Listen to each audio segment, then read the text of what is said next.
Hello guys, कैसे हो आप सभी लोग। आज की इस वीडियो के अंदर मैं आपको पढ़ाने वाला हूँ फार्मास्यूटिकल एनालिसिस के कुछ इंपॉर्टेंट क्वेश्चंस। ठीक है, तो बात करने वाले फार्मास्यूटिकल एनालिसिस के कुछ इंपॉर्टेंट क्वेश्चंस की, जो कि आपके लिए एग्जाम के लिए बहुत ही ज्यादा इंपॉर्टेंट है। ठीक है, तो ये वीडियो लेक्चर आप ध्यान से देखोगे और ये जो जितने भी क्वेश्चंस मैं यहाँ पे बोल रहा हूँ उनकी थ्योरी आपको मिल जाएगी डिस्क्रिप्शन के लिंक में। ठीक है, तो और कोई दिक्कत हो तो बता देना। हमारा सबसे पहला क्वेश्चन ये रहेगा, explain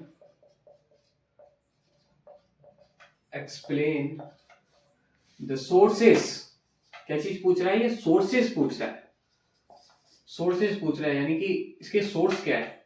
sources of impurities. Sources of impurities in medicinal agents.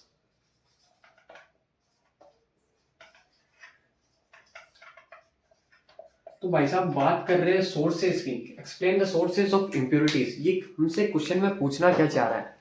ये हमसे पूछ रहा है कि सोर्सेज बताओ भाई इंप्योरिटीज के सोर्सेज बताने हैं मेडिसिनल एजेंट्स के रिस्पेक्ट में। अब भाई साहब इम्प्योरिटी क्या होती है? कोई भी अनवांटेड फॉरेन पार्टिकल, जिसको हम क्या बोलते हैं? इम्प्योरिटी, जो कि एक तरीके से दूषित चीज भी होती है। पानी पी रहे हैं, धूल आ गई, तो वो धूल क्या है? पानी के रिस्पेक्ट में इम्प्योरिटी है। ठीक है, कोई भी चीज बना रहे हैं, खाना बना रहे हैं, ऊपर से कुछ भी उड़ के आ गया, कुछ भी कंक्रीट आ गया, कुछ भी पाउडर आ गया, तो वो क्या है?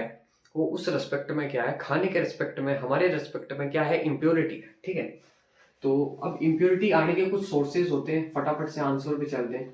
तो सबसे पहला सोर्सेज क्या होता है? हमारा जो रॉ मटेरियल होता है। कोई भी चीज बनाएंगे, खाना बनाएंगे, चाहे ड्रग बनाएंगे, दवाई बनाएंगे, चाहे यानी कि कोई भी सोने का ज्वेलरी बनाओगे, कुछ भी बनाएंगे, उसके अंदर क्या होता है? रॉ मटेरियल यूज होता ही होता है। ठीक है, रॉ मटेरियल होता ही होता है। ठीक है, अब रॉ मटेरियल अपना कोई सा भी हो सकता है। रॉ मटेरियल सपोज जैसे मान लो, जब हम अगर NaCl की बात कर रहे हैं, हम बना रहे हैं NaCl को क्या बोलते हैं? सोडियम क्लोराइड, जो कि होता है नमक। घर में खाने वाला नमक, उसको NaCl ही बोलते हैं। ठीक है, सपोज हम अगर नमक बना रहे हैं, तो नमक के लिए हमको क्या करना पड़ेगा? सबसे पहले सी वाटर लेना पड़ेगा। ठीक है, सी वाटर, ये जो सी वाटर होती है, सी वाटर यानी समुद्र का पानी, जब हम इसको लेंगे, इसको प्यूरिफाई वगैरह कर लेंगे, वो बात अलग है, लेकिन फिर भी इसके अंदर कुछ ट्रेस अमाउंट ऑफ, यानी छोटी छोटी अमाउंट ऑफ क्या है? इम्प्योरिटी रह जाएगी। कोई सी भी हो सकती है इम्प्योरिटी। फाइनली सी वाटर यानी समुद्र के पानी से हमने क्या बनाया? रॉक सॉल्ट से रॉक सॉल्ट बना ली। ठीक है, रॉक सॉल्ट हमने बना ली, रॉक सॉल्ट, रॉक सॉल्ट। ठीक है, ये जो रॉक सॉल्ट है, इसके अंदर क्या होती है? कुछ अमाउंट ऑफ क्या होता है? बहुत ही माइन्यूट अमाउंट का क्या होता है? मैग्नीशियम होता है, कैल्शियम होता है। तो ये क्या चीज आ गई? हमको तो सिर्फ NaCl भी होता है इसके अंदर, सबसे ज्यादा अमाउंट ऑफ NaCl होता है, लेकिन NaCl के साथ हमें मैग्नीशियम और कैल्शियम, ये दोनों भी चीज भी तो साथ में मिल गई।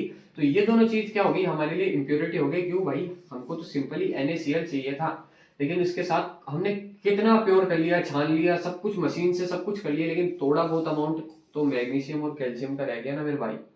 तो ये जो होता है, ये जो स्मॉल अमाउंट जो कि बच जाता है रॉ मटेरियल, यानी कच्चा माल लेते टाइम, उसको ही बोलते हैं हम रॉ मटेरियल की इम्प्योरिटी। ठीक है, तो आपको सबसे पहले अगर कोई पूछे तो क्या डालना है?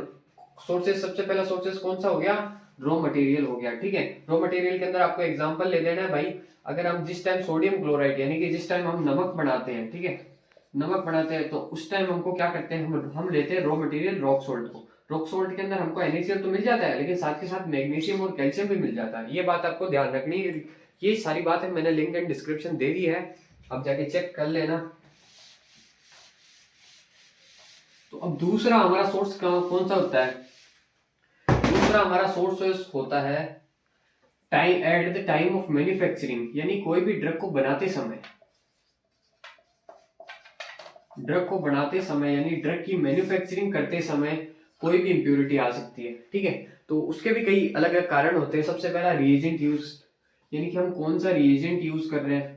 अगर हमारे रिएजेंट में दिक्कत आ गई, तब भाई साहब हमारा सिंपली खराब हो जाना है, ड्रग ड्रग अच्छा नहीं बनना, उसमें रिएजेंट के अंदर इंप्योरिटी हो गई, तो हमारा सिंपली जो प्रोडक्ट बनेगा, जो हमारा, उसके अंदर इंप्योरिटी तो बची रहेगी। ठीक है, और दूसरी बात हम ये ले सकते हैं कि जैसे मान लो हमारा कोई भी सॉल्वेंट है। अब सबसे पहले तो मैं बताता हूँ सॉल्वेंट क्या होता है। सॉल्वेंट यानी कि जैसे मान लो सॉल्वेंट जिसके अंदर हम घोल रहे हैं, जैसे मान लो हम कोई भी सिरप बना रहे हैं, तो उसके लिए हमको क्या चाहिए?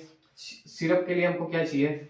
शुगर चाहिए, प्लस क्या चाहिए? सॉल्वेंट चाहिए। अब हमने सॉल्वेंट क्या ले लिया? वाटर ले लिया। और उस वाटर के अंदर अगर डस्ट हो गई, गंदगी हो गई, इम्प्योरिटी हो गई, तो हमारा भाई सीधा सीधा सॉल्यूशन ही खराब हो जाना है। हम जो बना रहे हैं सिर्फ वही पूरी इम्प्योरिटी फुल हो जानी है। तो यानी कि हम जहाँ बनाते हैं ना वहीं पे ही गलती कर देते हैं। इस चीज को बोलते हैं, उस चीज को बोलते हैं सॉल्वेंट मिस्टेक या फिर रिएजेंट मिस्टेक भी बोल सकते हो आप, ठीक है। सॉल्वेंट कौन होता है? हमारा पानी, जिसके अंदर हमारा सोल्यूट घुलता है, ठीक है।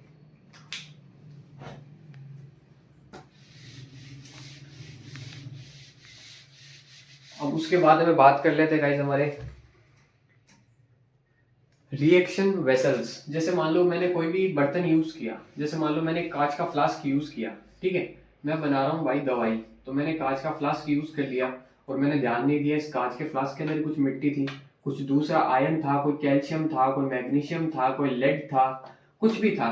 तो वो इसके अंदर ही था, हमारे वेसल्स के अंदर था। इसको क्या बोलते हैं? ह्यूमन इनएक्टिविटी या फिर वेसल्स यूज्ड। वेसल्स यूज, इसको क्या बोलते हैं? एक्सीडेंटल इम्प्योरिटीज आना, ठीक है। तो ये कुछ टाइप ऑफ सोर्सेज होते हैं, ये मैंने थ्योरी के अंदर समझा रखे हैं। आपको कभी भी कोई डाउट आता है तो आप पूछ सकते हैं। उसके बाद में हम बात कर लेते हैं स्टोरेज के टाइम। स्टोरेज के टाइम भी हमें बहुत ज्यादा ध्यान रखना पड़ता है। स्टोरेज के टाइम क्या होता है? At the time of storage impurities भी बहुत सारी आ जाती है इसके अंदर। स्टोरेज के टाइम जैसे मान लो हमने हमारा कोई भी NaCl बनाया, नमक बना लिया, ठीक है। नमक बना के हमने रख दिया, नमक बना के रख दिया, ठीक है। हम चले गए बाहर, उसके अंदर धूल मिट्टी या फिर कुछ गिर गया, तो क्या हो गई? वो हमारी हुई हो गई इम्प्योरिटी। इम्प्योरिटी हो गई ना। अब उसको कैसे क्योर कर सकते हैं वो हमें यानी कि ध्यान देना है। इम्प्योरिटीज तो आ जाती है सॉल्यूशन में, यही तो पूछ रहा है भाई, यही तो पूछ रहा है क्वेश्चन। ये क्वेश्चन पूछ रहा है कि भाई इम्प्योरिटीज कैसे आती है सॉल्यूशंस के अंदर। तो भाई स्टोरेज करते टाइम आ जाती है, उसको बनाते टाइम आ जाती है, हम जो रॉ मटेरियल कच्चा माल लेते हैं उस टाइम आ जाती है। ये तो काफी सारे सोर्सेज होते हैं, ठीक।